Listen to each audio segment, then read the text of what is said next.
Hi, it's Jerusha again, and I'm coming to you again with too much to say for it to be a short video. Well, so be it. I do need to do some various takes because YouTube won't let me upload it if the video is too long. Not sure why. From my iPad, that is. So, without doing any more complaining about YouTube, wanted to tell you a couple things. First of all, I was watching some videos on YouTube about dreadlocks, and there's someone named Julia Dreads, and she's a certified cosmetologist, and she talks about her dreads. I don't know how long she's had them because I've been watching videos that are like 1 and 2 years old of when she's had her dreads earlier on. But she described something, and I wasn't able to fully 100% verify it in medical websites. But she said that, and I made a video last night that I didn't end up posting yet, but it was about how my dreads are getting tighter, even at the roots. And I was thinking it might have been a lot to do with too much rolling, let's see, circular root rubbing, like that.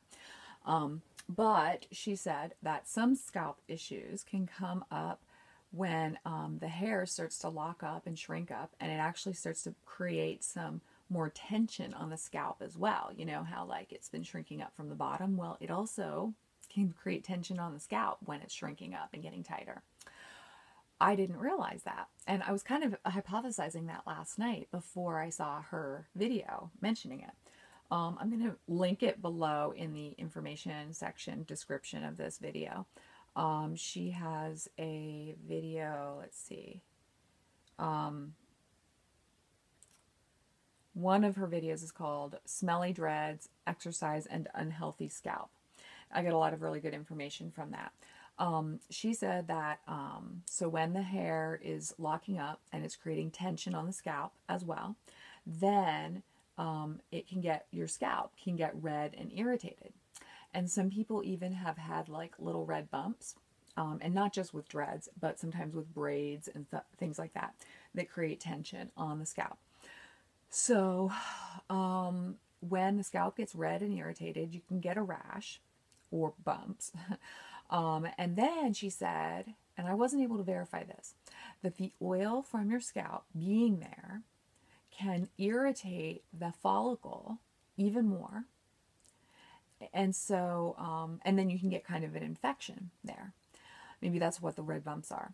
So, washing, shampooing is important to do in order to keep the oil of your scalp away from the hair follicles so that it doesn't create a rash or contribute to infection. So, yeah. And she talks more about not pulling your hair too tightly back in a ponytail or whatever, especially when your dreads are not mature. And so I was feeling the discomfort at my scalp because my dreads are getting a lot tighter, especially in the back. And so when I lay down on my pillow, I usually have either a ponytail with it up really loosely, or I just kind of have them laying up like that. But it was, and so her idea that the oil from the scalp would, if you don't shampoo often enough, like, even every day would be a good idea possibly for some people, that when it's getting tight up on your scalp, that the shampooing would actually be good for it because it would be making sure to remove the oil that would be around there, that the oil from your own scalp might irritate the hair follicle and potentially cause some kind of infection that will probably be experienced by maybe redness, not a super like serious infection in that way. But I was thinking that if your hair is getting tight up against your scalp, it might itch, right? And then people might think their scalp is dry, and it might be, but they might not shampoo it often enough because they might think their scalp is dry. So they might just like apply oil that isn't antibacterial. For instance, they might not shampoo enough during that time when actually it would be better to shampoo because we're using non-drying shampoos on our dreads, right? We're doing a good job of like picking very, very good shampoos. Dreadhead HQ. I don't know if that's a good one. Actually, I was reading their huge disclaimer on their website, before you can get to their ingredients list of their products. And the huge disclaimer before they show you the ingredients was a lot of things that, yes, it may be true what they're saying, but it was weird how defensive they were. I was kind of thinking, I guess I'm not so sure about that product. I'm sticking with Dreadlocks because I've had healthy scalp since I've had Dreadlocks. But the whole thing of shampooing more often when my hair is getting like more tightened up, and of course it's getting tighter because I'm shampooing as well. But you can't really control that. I mean, you want your dreads to tighten up. So that was one. The second thing that I wanted to reflect on was I think one of my most recent videos this past week was about whether I would recommend dreads to a friend who contacted me from Pennsylvania through Facebook and was highlighting my videos and saying that they were very inspiring for her. She wanted to get dreads. And I said I would not recommend them for people who don't have a professional stylist that knows how to maintain their dreads and doesn't have the time, people who don't have the time or the money to spend going there to the professional stylist if they're fortunate enough to have one in their area. And it's not a low maintenance hairstyle is what I said. Now, I did some interesting thinking about it tonight, and I had been watching some videos about other people doing neglect method. There's a couple that does a couples neglect method where they both are on the video, and they've got a ton of views. And I was watching it, and I was like, wow, they are doing total neglect. I think they are shampooing very, very lightly, about every 3 days. Maybe not always. But it was super neglected. They were developing these dreadlocks very fast too. Like within a month, they were like looking pretty dready, especially the guy. He had really long hair at first. So what I think when I want to say about this is that this could be a low maintenance hairstyle. You know, getting the proper shampoo would be great. The reason I think it's not a low maintenance hairstyle is because of lifestyle, right? And culture and civilization and where we're at here. And I think some people with dreadlocks get very opinionated and sort of very outspoken about that. Like the younger people I've seen some from the UK, young people, and they're just like, well, if someone won't hire me because my hair looks really messy or with my dreadlocks, then those people probably don't deserve me to work for them. And I totally understand where that's coming from a little bit. You know, I used to feel that way in some regards. But we also do need to be respectful in our jobs, whatever we're doing. We don't know, like, depending on, you know, it may not be your favorite job ever, but we all have to have one for the most part. We have to have a job. And so when we have to have a job, we have to be thinking about respect. And respect to me, I mean, my personal opinion is to do with mutual respect, but also to have a neutral ground. You know, when you go to work, it's neutral territory. And so you're not going to be too outward about certain aspects of your personal life. Like, for instance, in a certain part of the country or a lot of parts of the country, you might not wear a pentagram here. That might trigger some people, you know, that they might think that has to do with like witchcraft. They might think it has to do with like Satanism even. Witchcraft isn't necessarily bad. Wicca isn't necessarily bad. And, you know, various pagan religions aren't necessarily bad. But that symbol, the pentagram, might really trigger a lot of people in a lot of parts of the country. And so even though it is a religious symbol to wear to work, which should be allowed, right? Because people are allowed to wear crosses to most jobs as a jewelry. Even though it's spiritual for them, well, it doesn't go both ways for every religion. And yeah, I can go all into how much it should be equal and all that. But people do have emotions and they do get triggered. And I want to be respectful of those emotions that can get triggered because I can be doing it too. I can be triggering. Like before I got this tattoo, I did not get any tattoos or piercings, like, you know, other than ear piercings, until I was at a place in my education where I knew the next job I was going to have I was working on my master's degree, and I knew that there was room in the field for me to get a job, and I also knew that I was going to be self-employed. And so I reasoned with that, and I didn't get my tattoo. This is my only tattoo so far. I did not get my tattoo until I was assured that I was going to be working for myself, and I was also going to be able to, have this as part of the things that I represent, like to a certain extent in my job. But if I'm being professional, which I am, then most of the time they won't even notice or mention my tattoo, which is good because I'm doing my job. I don't need to be like a spokesperson or a person talking about like the religious symbolism of my tattoo, which there is. But I don't like to talk about that at work with everybody. It's personal. But yet I think I still like to have it there. It's beautiful. So I think like with the dreadlocks, I well personally, I think we all go around being who we are and being if we can be respectful and we can all do the best we can with that. Some people don't feel like it's as necessary as others in certain ways, and we all have different opinions on that. But so dreadlocks.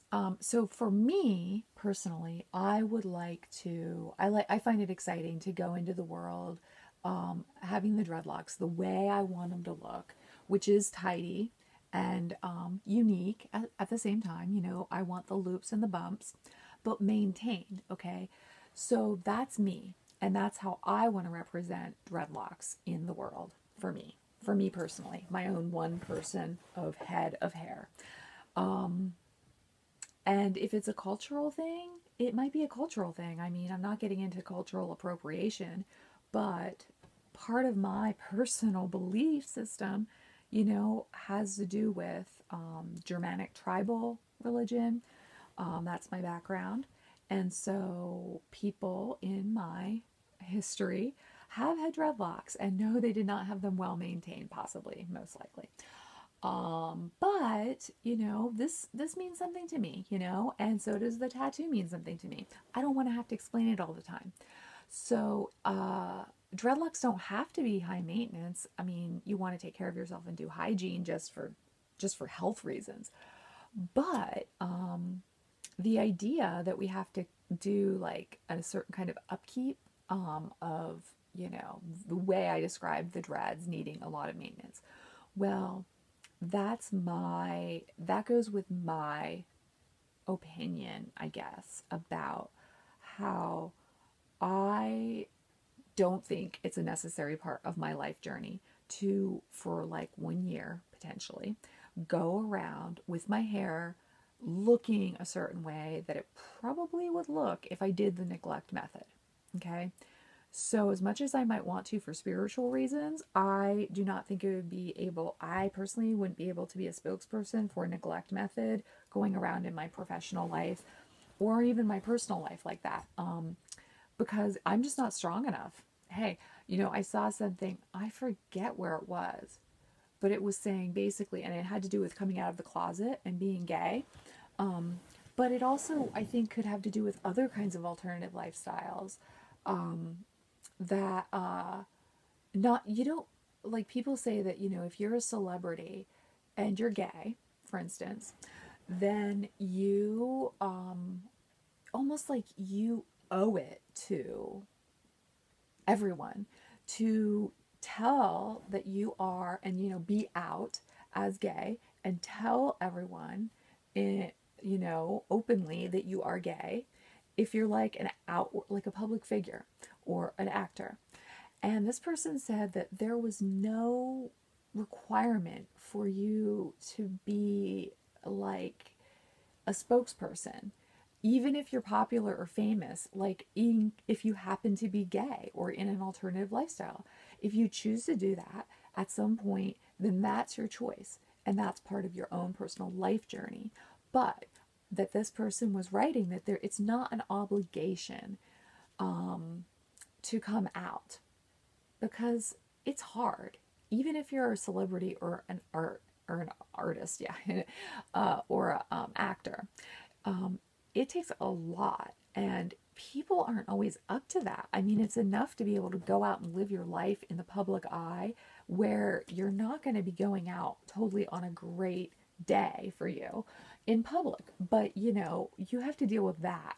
let alone like think about all the stuff you might run across when you're filming in a very small town where people that think you're gay might be very hard on you, and you don't need to deal, you don't really necessarily feel up to that at every single moment unexpectedly throughout your life. So that's a long spiel about like a few different topics. I could probably write an essay on each one. But I think what my point was is about the dreadlocks anyway. Like when I said I would not recommend it if you don't have a professional stylist and the money and blah, blah, blah, blah, blah.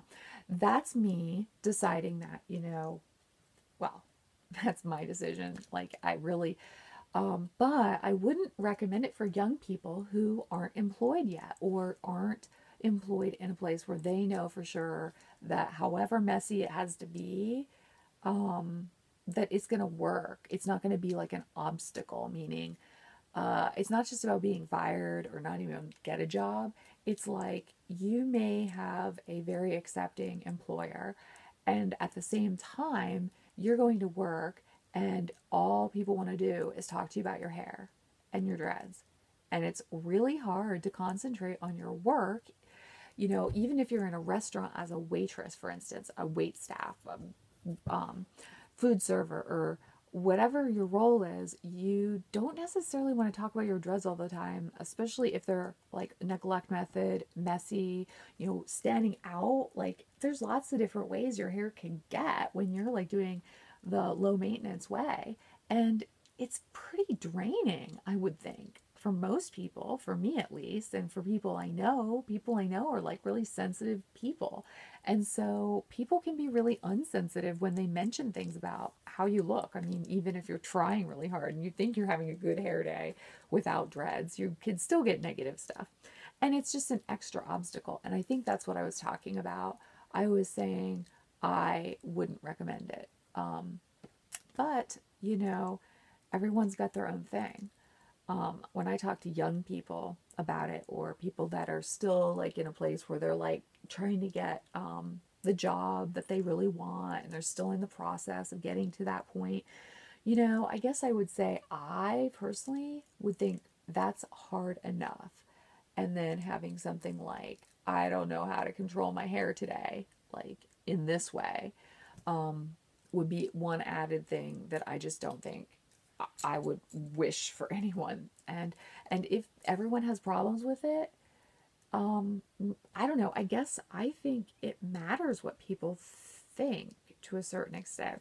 Yikes, I just said it. It matters what people think sometimes. Yikes, like I'm jinxed or something. I'm cursed myself. Like, I don't know. I think it matters. It's just how we deal with it and how we frame it, I think. Like, how do we frame it? Like, do we say they have no right to be like worried about how bad my hair looks? Or like, how does it work? Because like in the society, it's mutual. Like respect, and things can be an obstacle for people to get past. And so I heard, and I don't know if this is true or not, but like, for instance, if you get on a subway in a lot of places in the United States, it's chaos. It's like people like sometimes singing, sometimes like their music is really loud in their headphones, like all kinds of things. I had heard that in Japan or Tokyo, I mean, I know it's in Japan, but on the subway, people are very quiet. They are very quiet. They're very respectful, and they do not like impose into other people's spaces. And that, people had hypothesized that that had to do with A, their culture, and B, that it was very condensed. And, you're going to get on people's nerves anyway in that situation, and you want to minimize it. So it was just a hypothesis of like why, or like people in like a condensed city in Japan being super quiet and super like respectful of everyone, spaces in such a cramped environment. And I like that. I mean, I wish that people would be more respectful of like noise, for instance, noise space. in the United States. I was actually on the subway in London, England, and there were some guys that got on, like young college guys, and they were singing really loud these like Christmas songs, and it was not Christmas time, anywhere near Christmas time, I'm pretty sure. So that was I was like, wow, because it reminded me of what I had heard about Japan, and I was like, gosh, I kind of now wish I was in Japan. No, it wasn't that bad, but it was. They were very almost aggressive, actually, the way that they were doing it. It was intimidating. It was so intimidating. They were so young. They were young men, very young college guys doing it so outwardly, and it was intimidating because in some circumstances, depending on who they were, people would say, please, could you lower your voice or quiet down?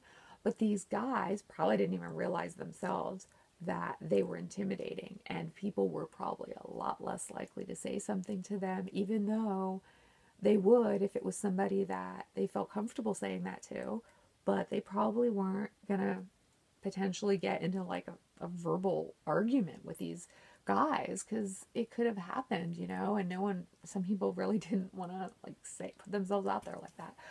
So long-winded as always, but I want to share that with you. Also about the scalp, I was getting itchy scalp tonight, and I washed my hair, and I was like, yes, I love washing my hair. I love shampooing my hair. But I was really taking it easy on the twisting. Like when I do the rubbing, when it's wet, I was really trying to remind myself to take it easy on the not pulling or twisting too much here at the scalp for various reasons. So you all, this might be controversial. Who knows? I still haven't done a controversial video. And I'm not saying I want it to be controversial. I don't want anything to be controversial. I don't like negative comments. In fact, sometimes I think if I get some, I'll probably delete them. Like, I just don't want to. I just don't want to promote negativity. And with the dreadlocks, so I haven't gotten any cultural appropriation accusations on the internet yet.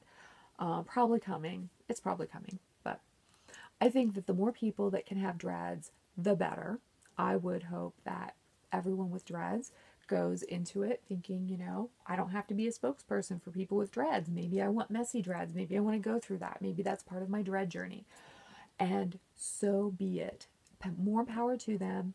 But that just makes it important for all of us to have our own way and have as many choices as we can within financial, constraints, to have dreads in the way that we want to represent dreads, if we want to.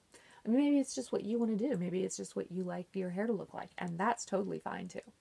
But I thought, hey, an added bonus is that I am showing people that dreads can look like this on a white chick with straight hair that has its own set of problems being straight and flat. So, my culture, ancient Germanic tribes, pretty darn sure they had some really nasty dreads all over their head. Pretty sure.